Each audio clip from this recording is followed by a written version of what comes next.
there's power, I think, when we name the hard things, when we give voice to that in community. Other people can hear their own story. Advent this year and many years can feel very heavy. That we're experiencing joy in the midst of grief is not a bad thing. Yeah. It's actually a gift.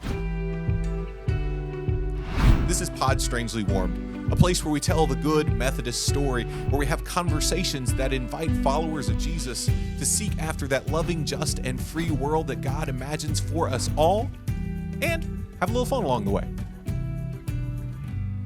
Hi, and welcome back to Pod Strangely Warmed. I'm Daniel Hawkins, and we are here in Fort Worth today as we continue a conversation that we started last week. If you didn't see last week's episode with the amazing leaders of St. Luke's Mental Health Ministry, make sure you go back and watch it after you watch this one, because this conversation about our mental health and our well-being in and around the holiday season is incredibly important. Today, as we continue this conversation, seeking to find spaces for our weary souls to rejoice, I'm incredibly thankful to be joined by Sarah Garza, the pastor of Group Life at First United Methodist Church of Hurst, and Lee Trigg, the pastor of Ashlane UMC in Euless. Thank you both for taking time to be here. Great to be here. Glad to be here. Amen. Are you really, Sarah? Well, Are you glad to be here? Mostly glad to be here. Mostly glad to be here. A little on the nervous side. There may be some arm twisting involved in Sarah's presence today, but we are thankful that you're here. You've got wisdom to share with us and a gift to give. So we are co-authors, along with some folks who managed to get out of being here today, of this pretty amazing book. For 3 weeks was a #1 bestseller, #1 new release in Methodist Christianity on Amazon, which is about as niche as you can get to get a label of good thing attached to it. We sold about 600 copies of it, but the aim is to help people find a way to rejoice even when the world feels weary. Part of the thing we were hoping to acknowledge with the book is that Advent this year and many years can feel very heavy. For us individually, for us as a community, for us as people around a country and around the world. And what do we do with that if and when Advent feels heavy? So that's kind of what we want to talk our way through today. But before we do that, we want to get to know y'all a little bit more. And so we have this wonderful thing that we like to call Self on a Shelf. We actually have an elf on a shelf today, too. So nice. We are winning all the way around. Sarah, what did you bring to kind of introduce yourself to our Horizon Texas Conference community? I brought a ball of yarn and a crochet hook. This is a hobby that I had for years before I had kids, and I've just recently picked it up again in the last year. But it's something that I get to do with my hands. It's something that I get to be creative, and it's something that helps. I've found community with. Our local library hosts like a bi-monthly crochet gathering, and so nice. I've gotten to meet some new, just really interesting people through picking up this hobby again. So it's been a lot of fun to create and to make new connections. Very good. Tell me about the things you like to create. Are you a scarf person, a mitten person? Mostly blankets. I've made a number of baby blankets in the past, even for my own kids. But yeah, blankets, sometimes hats. I attempted one sweater once that never got finished. Okay. So where did it quit? Did you get arms? I think it got one arm, but no like finishing and no buttons. Oh, well, so, but you know, I believe that those who knit and crochet, we've got a ministry of folks who do that at the church that make prayer shawls and blankets for folks and different things as a kind of a reminder of the warmth of Christ that enfolds us, right? It's a powerful thing. When I watch the hands moving, it is a superpower. It is magical. It blows my mind. I do not understand how it happens. And so know that you get to take just like a single thread and make something that can be worn or cozied under, and so it's really fun to gift those things to people. That is really cool. Yeah. Very good. Very good. Thank you for bringing it today. Yeah. Lee, what did you bring for your Self on a Shelf today? Well, I almost brought my coffee mug that has literally hundreds of quotes from the television show The West Wing. Oh, okay. Because I love The West Wing. Yeah. But I figured if we did this and my wife saw that on the shelf, she would roll her eyes because she's convinced that I can work the West Wing into any conversation, any sermon, any example. Right? But so I didn't. I actually brought one of my most prized possessions. It is a Bible that was given to me when I was ordained by my father. Yeah. It is a Bible that my great-grandmother gave to my great-grandfather many, many years ago. He was the first Methodist in our family. She was Roman Catholic, and he was Methodist when they married. And neither one of them were interested in converting. And so for their entire marriage, every Sunday, because she didn't drive, he would drive her to the cathedral in downtown Fort Worth, drop her off. He would go down to First Methodist and then would come back and pick her up later. And they made that work throughout their marriage. And so it's just kind of a reminder to me that even though I'm a second career pastor, that it was kind of in my blood from the very beginning. I love that. And what a powerful gift for your dad to give you. Yeah. At your ordination, to say, I'm invested in you, and this is a part of who you are. Yeah. Now, you recently gave your dad a book that he was less receptive of. I did. You want to tell us a little bit about that? So when the book came out on Amazon, I hadn't told him that we were doing this, and he lives in Houston. And when the book came out, I immediately ordered a copy for him, and I just had it sent to his house via Amazon with no note. No, nothing like that. And so I had, of course, was able to track when it was arriving, and I saw that it had arrived. And I kind of waited for the phone to ring, thinking he was going to call and say, "Oh my gosh, this is great. Why didn't you tell me?" And he never did, And finally, my wife texted him late that evening and said, "Did you get something on your doorstep today?" And finally he called and he said, "Well, I got this book and I didn't know who sent it to me or why." And I'm, "Dad, did you look at the cover? Did that name not pop out at you?" And then he felt really bad, and he's been very complimentary of it and everything. But it was a little bit of a letdown. Right, you're hoping for this, like, "I'm proud of you, son. Good job. Yes, this is really absolutely. cool," kind of moment, and it was. It's a little bit Somebody of a sent me a fizzle. book. Yeah, I don't know what I'm supposed to do with it. Right. It's too funny.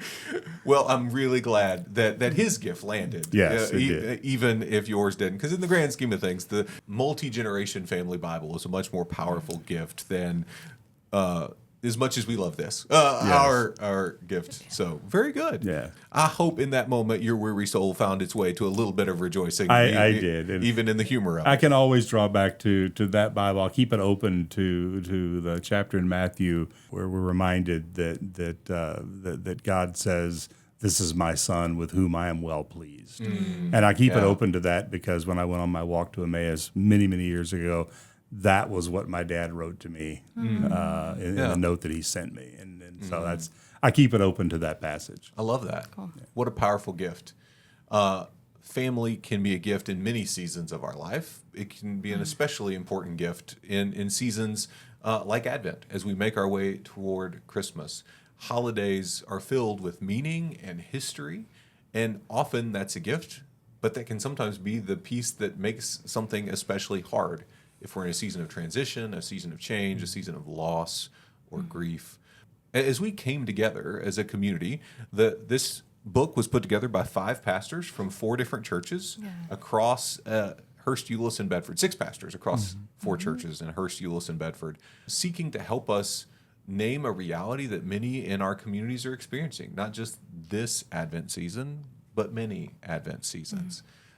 As we gathered in that first meeting, I think one of the things Johnny said beautifully was our core conviction is that Advent needs to be honest, right? And so sometimes that Advent honesty is that we're tired, or this is hard, or I'm living in a season of grief and loss.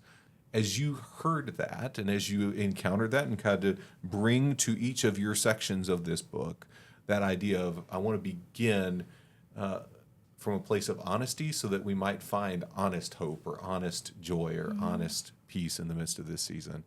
Where did that meet you as you were helping to guide and shape the experience for your church community this year? I think for me, this was a wonderful exercise for me because I have a tendency during Advent to stick to the story, right?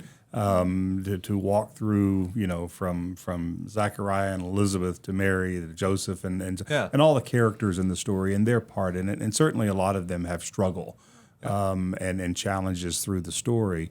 But going back to and living in Isaiah for this entire time and resisting the temptation to jump into Matthew or Luke Right.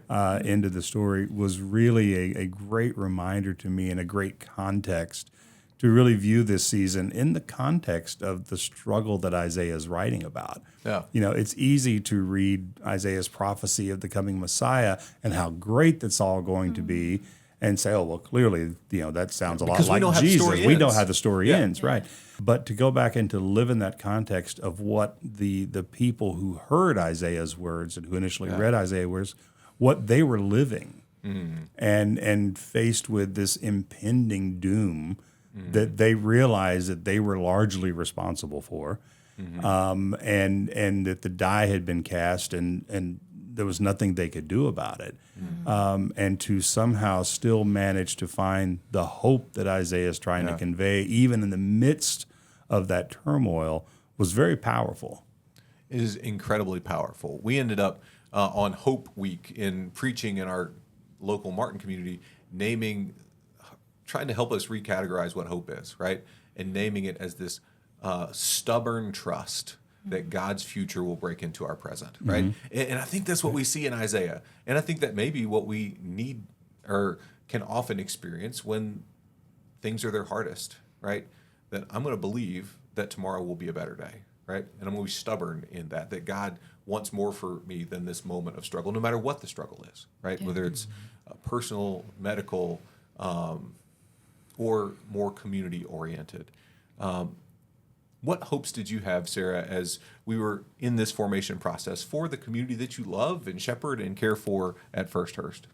Yeah, I think the beauty of this particular study and this process of writing together was the focus on naming the thing. I think in this season of the Christmas season, right, in the secular world, we have a tendency to focus on the lights and the songs and all of these things. And there's power, I think, when we name the hard things, because when we give voice to that in community, other people can hear their own story echoed back to them. And there's so much power in being able to say, I'm not the only one that feels the tension right now. I'm not the only one that's carrying something heavy. I'm not the only one that is struggling to relate to these words that we talk about so much in Advent, hope and joy and peace and love.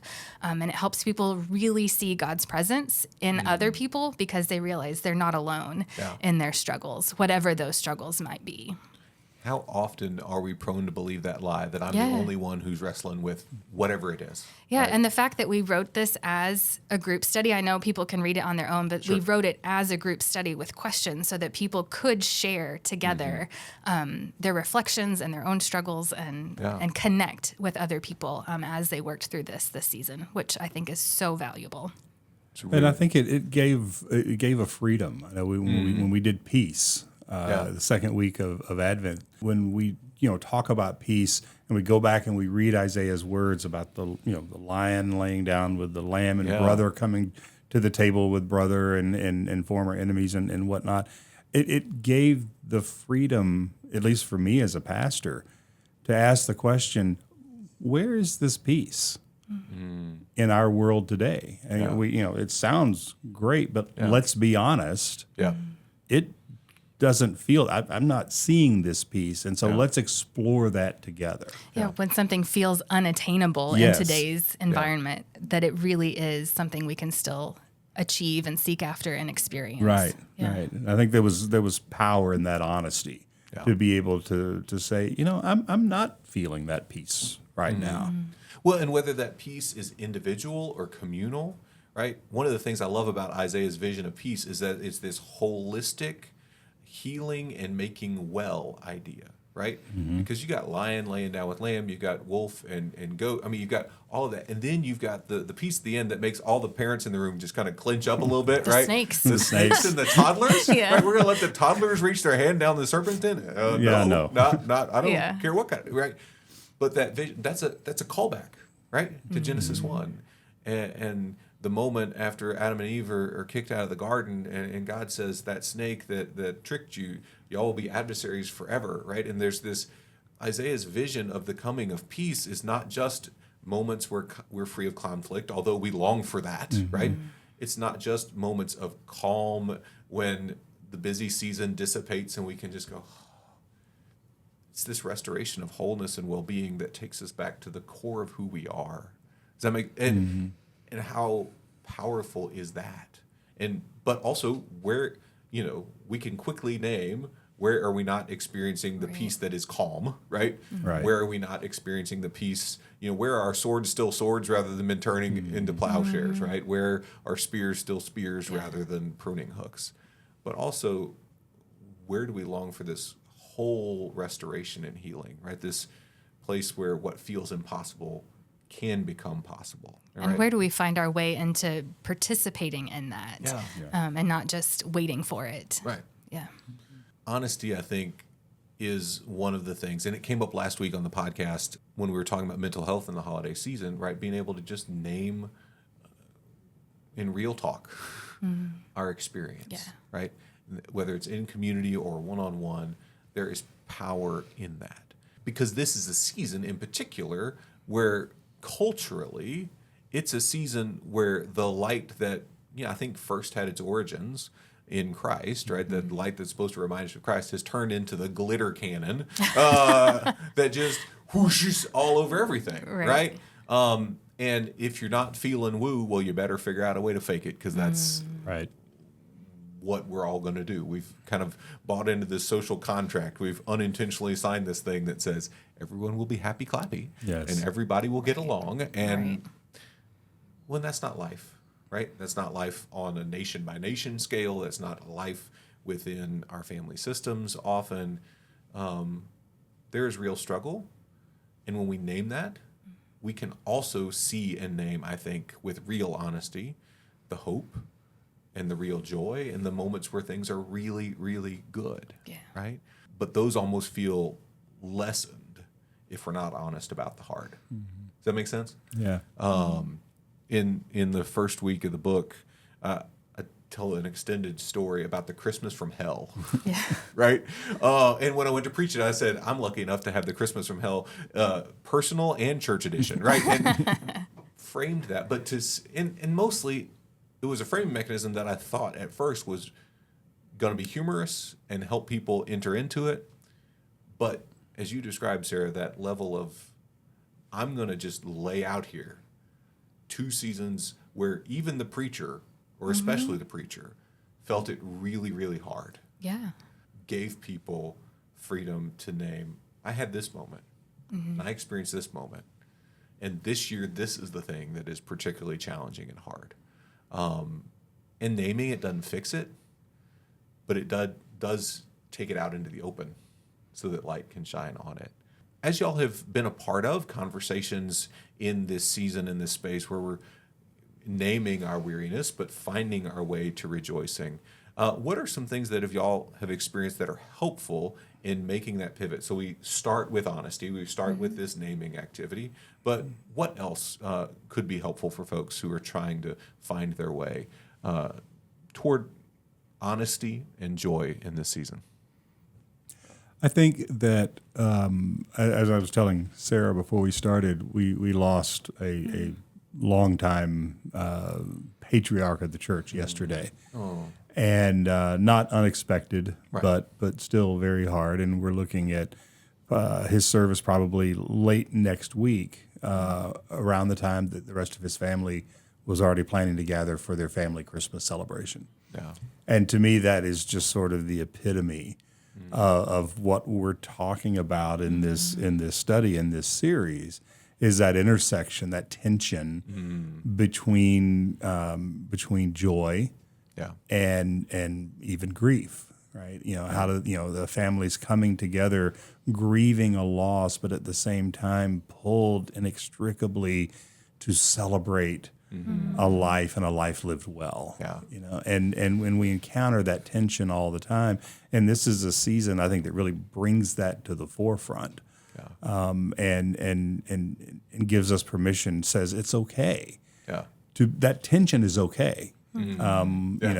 That we're experiencing joy in the midst of grief is not a bad thing. It's actually a gift. One of the gifts of another season of tension, it's dissipated now, but do y'all remember the time when we were recovering from COVID and just beginning to open back up again, right? We'd experienced this collective struggle, this collective loss, and that hit home in different ways for different folks. But one of the places it manifested in our local community was a lot of people had to delay the celebration of life, right? They had to delay funerals. There was a season in spring of 21 where I did in Cleburne, where I was serving at the time, was a community where a lot of families had like 5-6 generation kind of deep roots, if that makes sense. So even if they'd moved off, the family plot was still home. And so we had this profound season where 4, 5, 6 funerals in a row were for folks who weren't connected intimately to my local church community anymore, but had historic family roots in that place. But folks who had died over the last 18 months at some point and had not had the opportunity to put the remains to rest, to have that moment of closure, to have that moment where we live in the tension of we're doing this thing that's called a celebration of life, and yet we're doing it wrapped up in grief. But what I remember vividly from that is as I met with those families, right, the invitation to say, because you can assume I'm an idiot when it comes to your person, right? Because I never met your person. Their family's not connected here anymore. But I have a deep conviction that God has called us to honor your loved one incredibly well, to celebrate their life incredibly well. So I'm going to sit here and name my own idiocy and embody a spirit of radical curiosity and invite you to tell me. And because they assumed I was the idiot who didn't know their person, they actually did it. Does that make sense? Yeah. Have y'all met with families when they're like, grandma, know, and we do, but we only know them from one very particular angle. And sometimes when we don't tell ourselves the story, when we try to avoid that tension of joy and struggle coming together, we miss out on some of that healing that God is wanting to bring in that moment. Does that make sense? And so I feel like that's this season too, right? The naming, by being honest, while also being honest about the joy that's coming, because Christ is being born afresh and anew in our midst, and that's good news. Right. We will experience things in this season that are good news, but being willing to laugh and cry at the same time, being willing to be honest in both spaces, I think creates an avenue for God's healing work to be at play. And to be able to say that that because this joyous news is upon us does not mean that we have to put the other stuff aside and that other stuff doesn't matter anymore. Right. They can exist together. In fact, it's necessary that they exist together, and they give each their own context. I think that's important. It makes me think, I keep coming back to the phrase both and. I think as United Methodists, we're really good at both and reminding people that like real life doesn't go away just because it's Advent. Right. We can have Christmas both break. and. Yeah, It's part of that whole Advent understanding, right, of already and not yet. Like I think that's one of the things we are better at as United Methodists, of holding those tensions for people, of honoring the jumbledness of emotion and life that is life. And that God meets us there. Yes, right? exactly. John says it incredibly well, and I love the Message translation of the prologue of John, right? That the Word became flesh and blood and moved into the neighborhood. Right? Yes. God didn't move into the perfect version of our lives. God didn't move in the perfect version of our neighborhood. God moved into the neighborhood. Just as it is. As it is. In its beauty and its brokenness. Right? In that both and kind of space. Sarah, your week was joy. It was. And you mentioned a little bit earlier that part of what we do over the course of the study is ask some questions to get us to think and reflect as people find their way navigating this season, trying to live in the tension. What kind of question might you ask those of us who are walking our way through this season to help us see the joy that may already be around us, or identify a place where we may have kind of just been missing it? Yeah, I think part of noticing has to do with slowing down. And so finding the ways just to pause and reflect back on a day or a moment or a week and see and look for the ways that God might have showed up for you, even if it was in a small way, and to start with gratitude, because I think gratitude often leads us into joy, and to be thankful can spark joy, and realizing, and sometimes it only happens in the looking back. Sure. it's harder sometimes to capture in the moment, but I think that's why it's important to slow down and reflect back on our days and our moments to see where that might spark joy for us. Are there particular practices of reflection and looking back that have been helpful to you over the years? I mean, one that I learned in seminary, of course, was the practice of examine, where you just, again, it's just taking the time, whether it's 5 minutes or 10 minutes or however long, just to think back over what happened in your day, who you encountered, what whispers you might have, or nudges you might have heard or felt, or ways that God might have shown up that you missed. So just taking that time to think back and relive almost, but just in a reflective way. What was your day? Yeah. I love that practice of examine, and often find myself asking, and I'm not sure if this is a healthy expression of examine or not, so y'all feel free to judge it in a kind way. But what I try to also notice is, what did I notice in the moment, and what am I only seeing in reflecting back? Does that make sense? Yeah. Because the hope is to cultivate an acknowledgement and an ability to see the joy as it's occurring. Yeah. Right? Not just to only have look it back.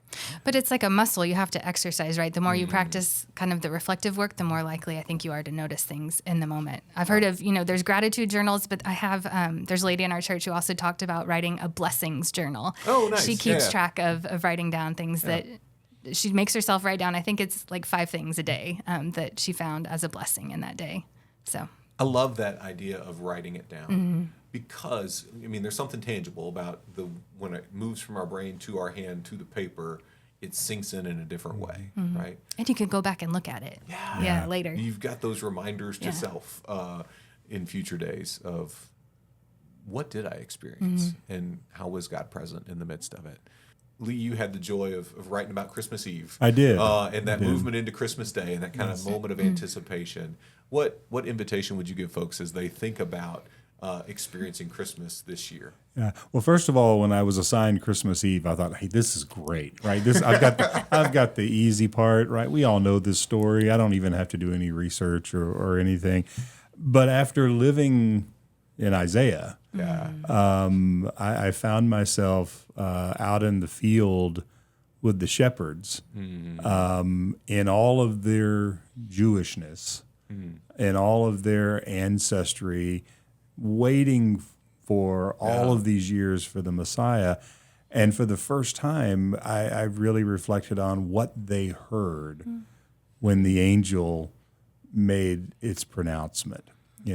Not just, hey, you know what? There's been a baby born in town there, and it was a miraculous birth. It was a virgin, but rather, it's here, right? The Christ is finally here. Your wait is over, and I thought, wow, the weight of what they must have felt just really hit me, and I realized, and that's kind of how I got into the piece. Of how I typically feel at the end of the Christmas Eve services or on Christmas morning when the kids were little, we just sort of had this sigh of relief. Yeah, we did it. Yeah. We pulled it off again this year. We've got another 12 months before we have to do this again. And rather kind of found an invitation to say, let's live in this for a little while. Let's think about what this means. As you said, Jesus has moved into the neighborhood. Yeah. Christ has, burst into our world. Yeah. And God has actually become somebody just like me. Yeah. And what the implications of that are, and it is really just, it helped me reflect a lot more on, the cliche they always say, the meaning of the season or the reason for the season. It's a whole lot deeper. And a whole lot more impactful than I think what I typically take the time to acknowledge. And so it was a really, really helpful exercise for me. And it turned out to be, Christmas Eve wasn't so easy after all to write. Well, but I love that Isaiah gave you a different window into a very familiar story. Yeah. Because sometimes those stories that are most familiar to us have the danger of becoming unfamiliar. Right? Absolutely. Because it's like, we know how this story ends, right? Linus starts in the Charlie Brown Christmas, and then we just hear that other Charlie Brown. I mean, we know how it goes, right? And yet, seeing it from a different angle, and being grounded in a different way, and that I think is one of the things that I hope for in this season is that as folks approach Advent with a spirit of honest hope, seeking honest joy, living in honest love that doesn't hide the struggle but acknowledges it and says, yes, here's the tension, is that Christmas story might hit differently. Yeah. It might speak into people's lives in a new way, that we might see how it is that Christ is being born afresh and anew into our lives this Christmas season. As we close up our time together today, I wonder, what hope do you have for those who hear this podcast, those in your churches, those who may encounter the book, or those who just find themselves struggling, living in that tension today of an Advent that is here and a life that is hard? What hope might you have for folks? I hope they have the courage to show up. I think that can be the hardest step, but one of the most important steps, just to show up in a place of community and let other people love on them, to take the chance, to find others who might share in their struggles and might walk with them in their struggles and help point them towards the light that we have in front of us guiding the way. Amen. And if you need a testimony, that Sarah showed up. I did. She threatened to not show up today, but she showed up. Here I am. And so she practices what she's preaching right now. That's right. That's right. And I hope this wasn't too painful. We're making it. We are. Lee, what hope would you have? I think I would echo what you were talking about a moment ago, where you talked about it's a familiar story, right? We know this story. And so we can get through this and whatnot. I think my hope would be to encourage people to slow down and to realize there's more. Yeah, you know the story, no doubt about it. You know the story. It's a great story, but there's more, right? Christ is more than just a miraculous birth. And that story is waiting for you. And so slow down, take the time and really open yourself to it and allow God to really nurture that story in your life. Because the story doesn't end, right? I mean, we close the book on Christmas, but the story doesn't end. Yeah. Amen. Slow down. Take Show a breath. up. And encounter the story afresh and anew. Yeah. It's a pathway to finding our way in the midst of a weary world to a moment and a season of rejoicing. Sarah, thank you so much for being here. Lee, thank you so much for being here. And thank you for joining us today on Pod Strangely Warmed. Until next time, I'm Daniel Hawkins.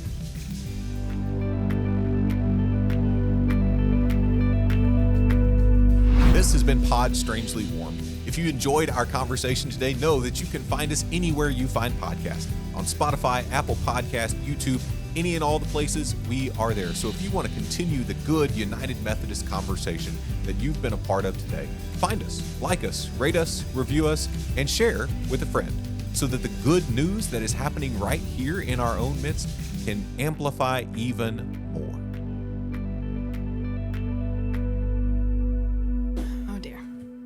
We got this. I know. It's going to be fun. It's fine. This is going to be good. And even if it is painful, it's only for the next 30 minutes. Awesome. I can do anything for 30 minutes, right? Like I always tell the choir when I go in to pray with them on Sunday morning, right? And then they say, "Are you ready?" I'm like, it's going to happen one way or the other, so we're going with it. I can do all things through a Bible verse misquoted, including being on a podcast. It's going to be great. Right. Live on forever. Okay. It's fine. Too bad? Painful? I made it. You made it. It's all good. Sorry, when you said show up, I'm like, okay, I'm going to have to lean in and